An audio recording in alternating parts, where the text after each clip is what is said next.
Ano nga bang ibig sabihin kapag nasa alert level 3 na ang bulkang Mayon? Kahapon tinaas sa alert level 3 ang bulkan, ibig sabihin may high level of unrest at posibleng tumindi ang pag-albruto ng bulkan sa loob ng ilang linggo o araw. Maigpit na pinagbabawal ang pagpasok sa 6-kilometer radius permanent danger zone. Pero posible rin palawakin ng lokal na pamahalaan ang danger zone depende sa peligro. Kapag naman nasa alert level 4 ng Mayon, ibig sabihin malapit na sa bunganga ng bulkan ang magma na may peligro na itong pumutok sa loob lamang ng ilang oras o araw. Mas maraming residente sa paanan ng bulkan ang kailangang ilikas na. Pinakamataas sa babala ang alert level 5. Ibig sabihin, nangyayari na ang major eruption. Posible ang pagragasa ng pyroclastic materials o uson at matinding ashfall.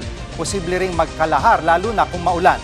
Bukod sa paglikas sa mga residente sa danger zone, pinaiiwas din ang publiko sa mga river channel at mabababang lugar na pwedeng daluyan ng lava at lahar. Mga kapatid, Jig Manikad po, pagdating sa mahalagang balita sa loob at labas ng bansa, dapat una sa lahat, mag-follow at mag-subscribe na sa social media pages ng News 5.